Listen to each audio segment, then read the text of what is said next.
Hello everyone, welcome back. Today I wanted to talk about the death of gaming. It's a phrase that's thrown around every so often, and it's never really true. But when people talk about the death of gaming, they're talking about really the era of gaming that they know and love.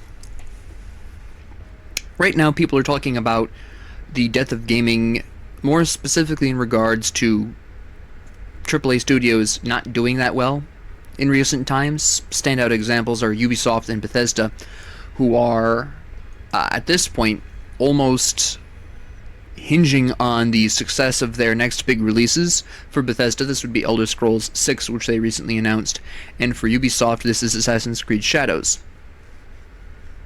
And people are saying things along the lines of, oh, these AAA studios are in danger and gaming is dying. Gaming isn't dying. A specific era of gaming is closing. That is true. The industry is changing, as all industries must do.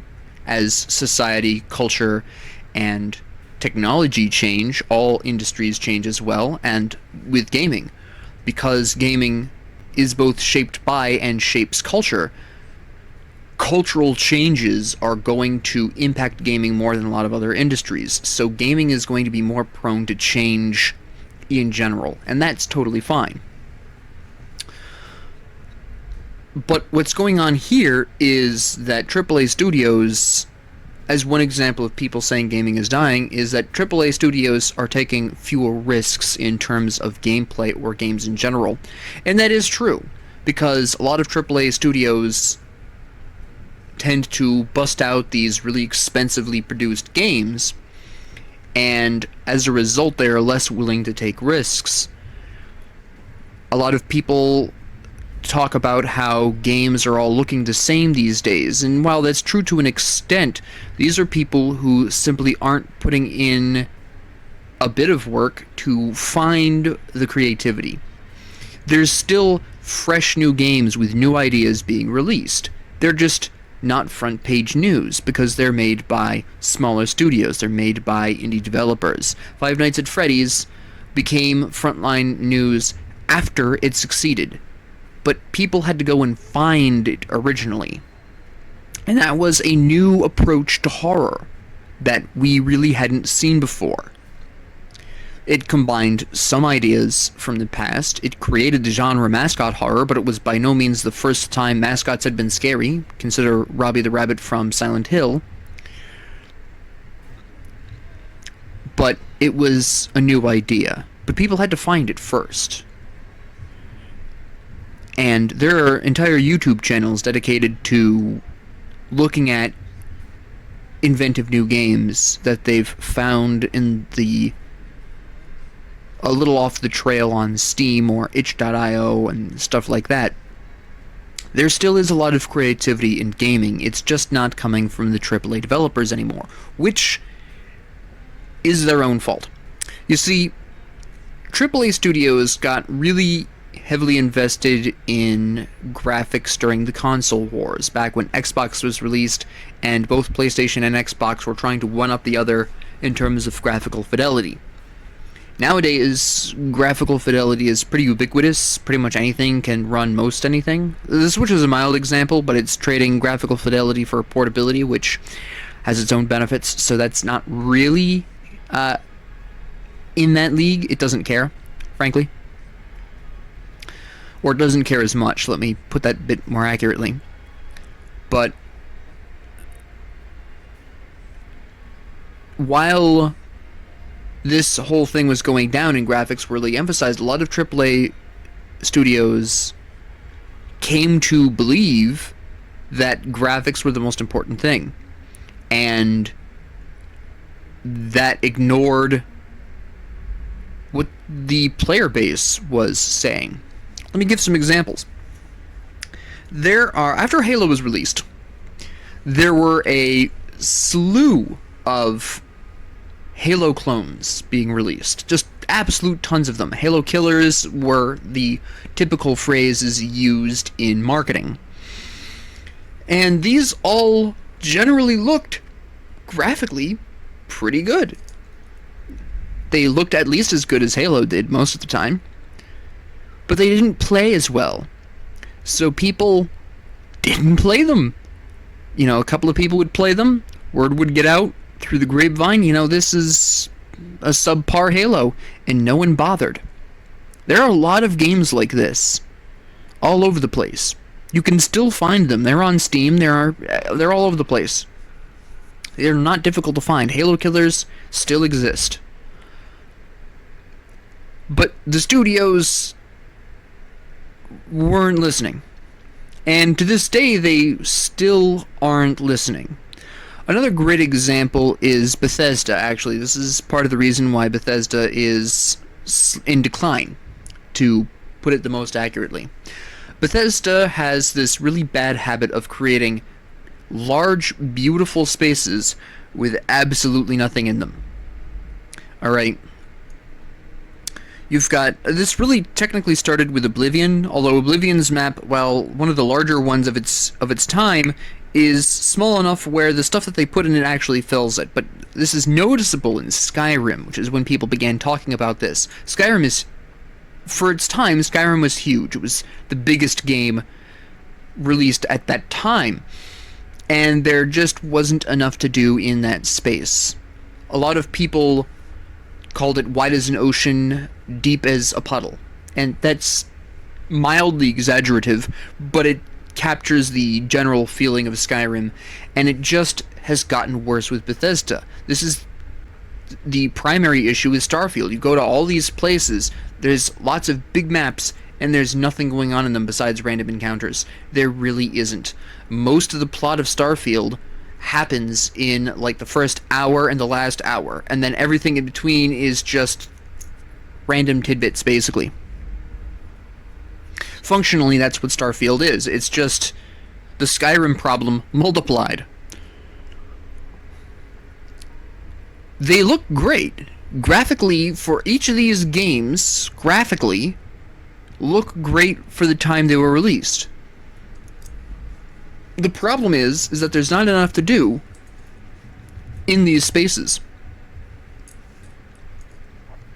And I personally, being a pessimist, expect Elder Scrolls 6 will probably be more of this same idea, which is why I'm not going to be pre-ordering it. I'm going to wait until I see the reviews, because I expect that Elder Scrolls 6 is going to be really big, really beautiful, and really shallow, because that's been Bethesda's recurring problem since Skyrim. They've never learned, they've never changed. They've never grasped onto the idea that graphics alone will not sell a game, because that's really what they're hinging on. They're creating these big, beautiful worlds and expecting that to sell them. They've partially gotten this misunderstanding because the modding community has taken to Skyrim like some kind of...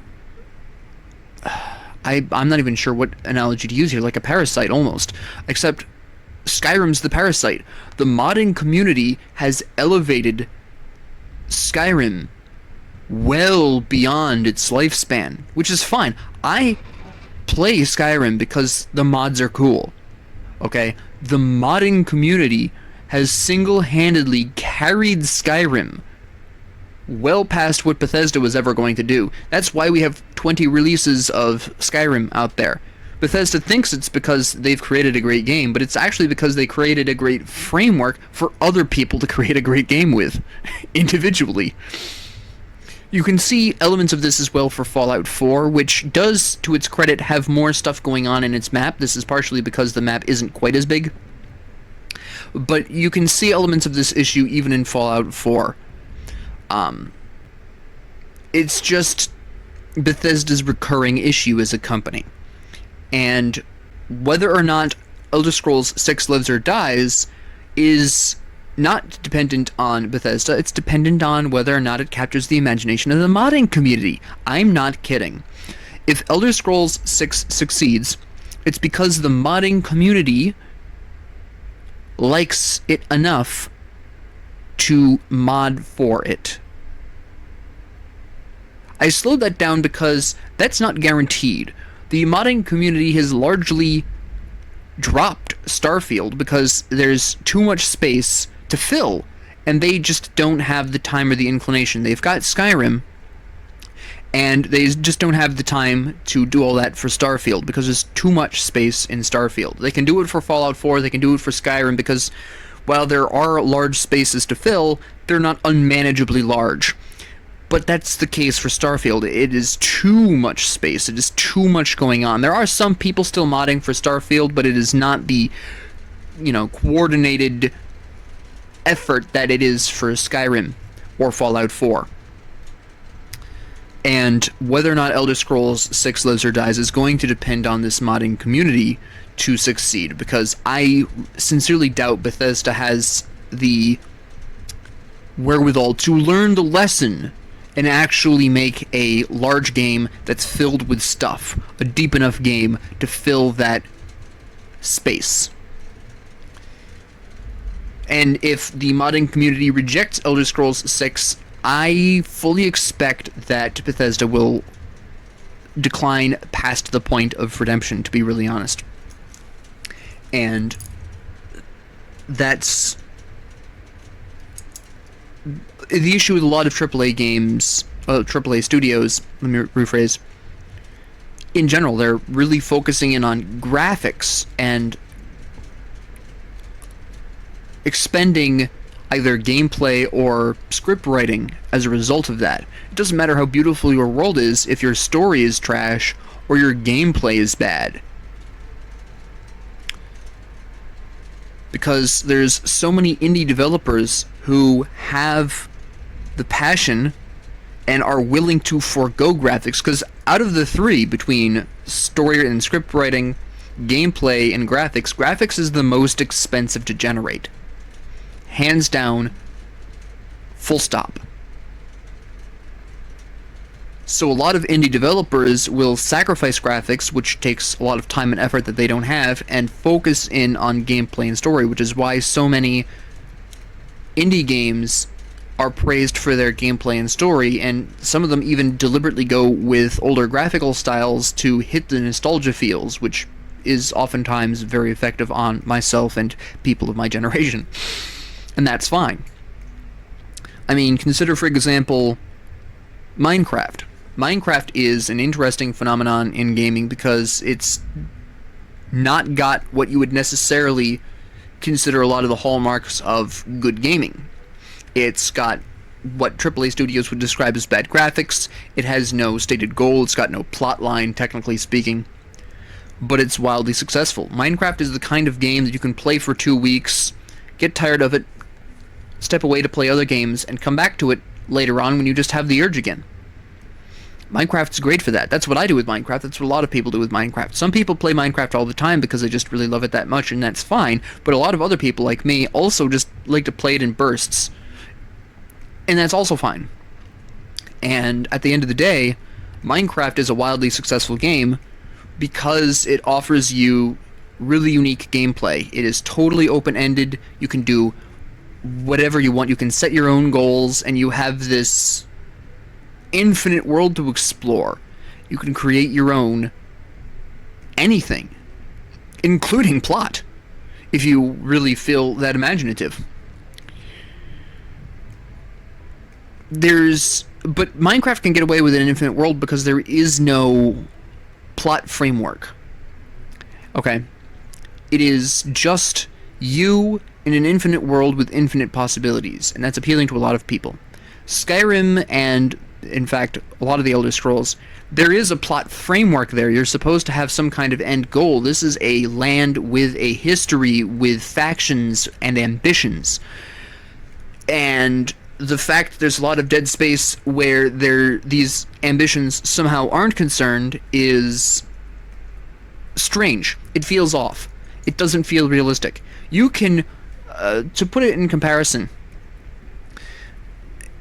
the issue with Bethesda's games is kind of like you walk into any random city anywhere in the world and there is no conflict.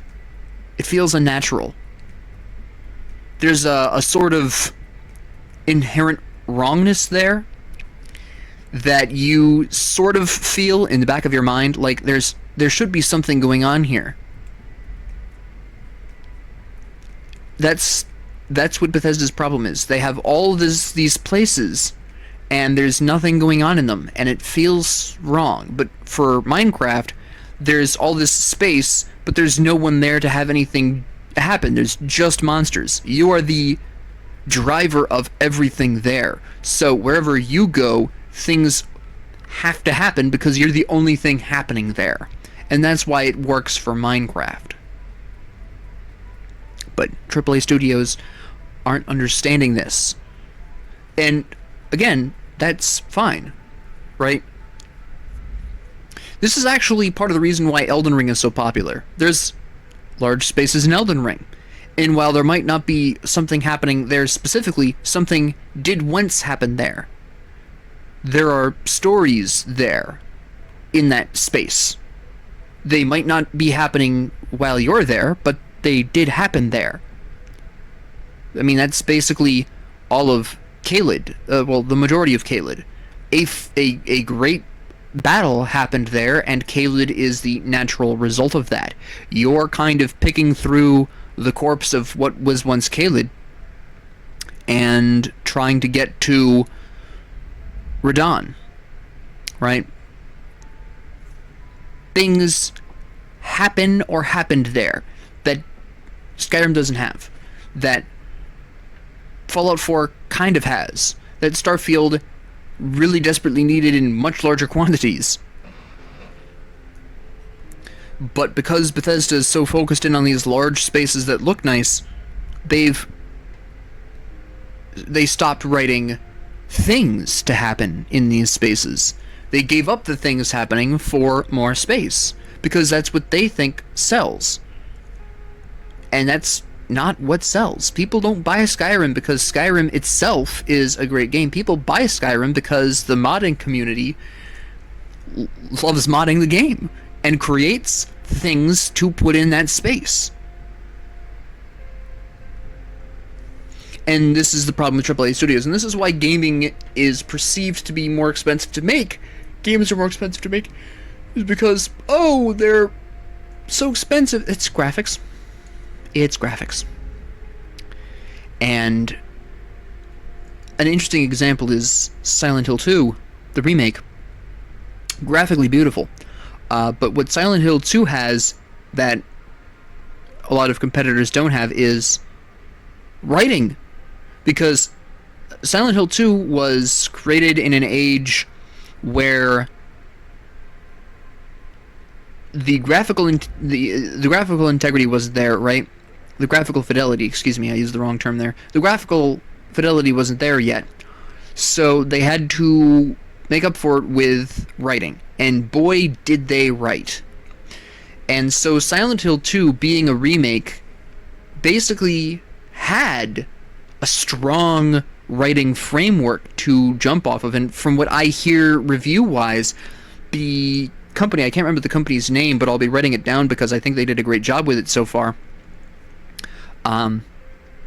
They didn't shirk that. They, in fact, added to the writing in a natural way from the reviews I'm seeing, and from what I'm seeing playing the game myself. They did a really great job on that. And that's another thing. That's why it's a remake, not a remaster. They added to it. A lot of people say, oh, remaster. It's not.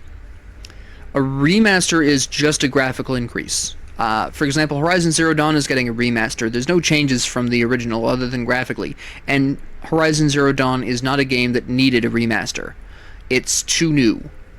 It's past that point where it needed a remaster. This is just a cash grab, the Horizon Zero Dawn remaster, realistically.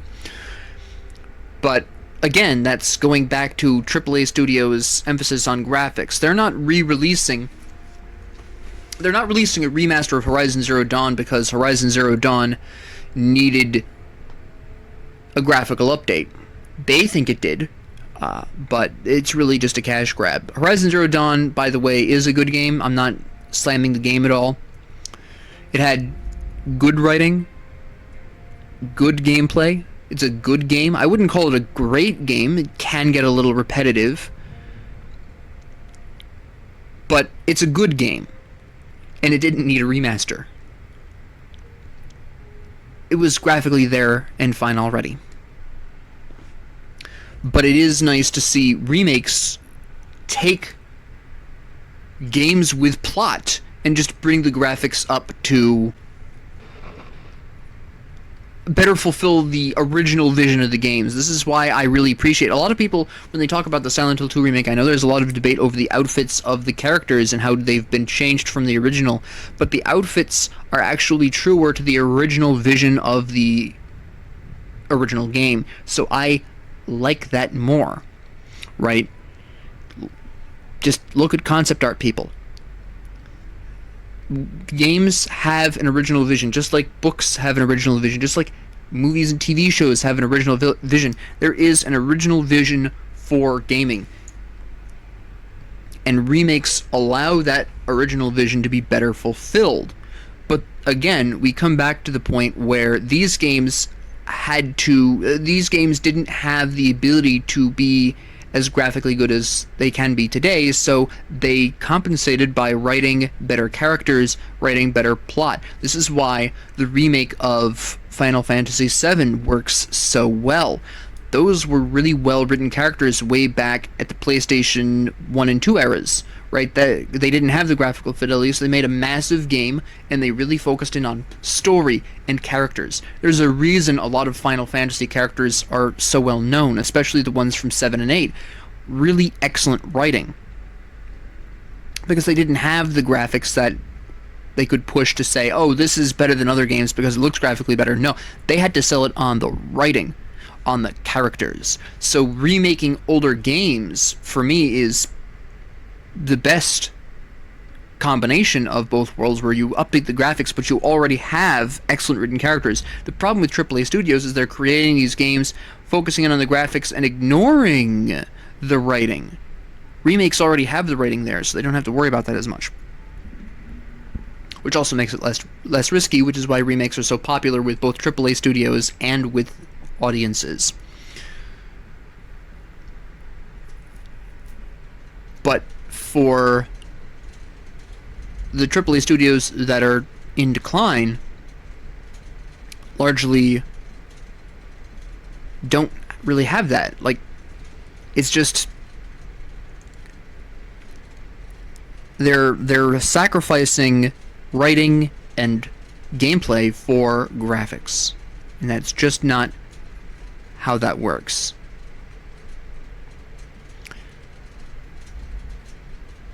So is gaming dying? No.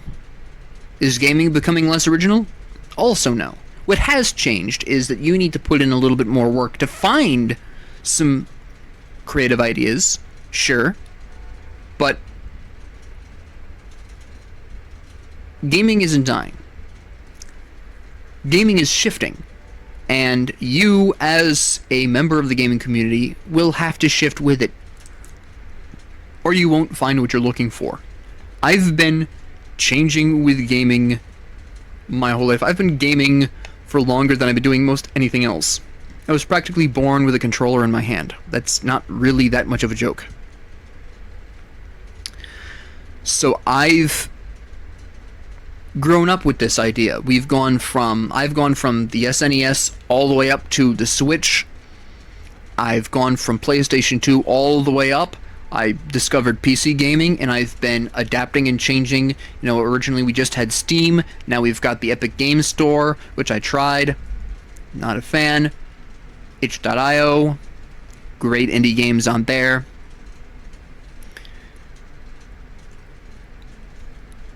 It's out there.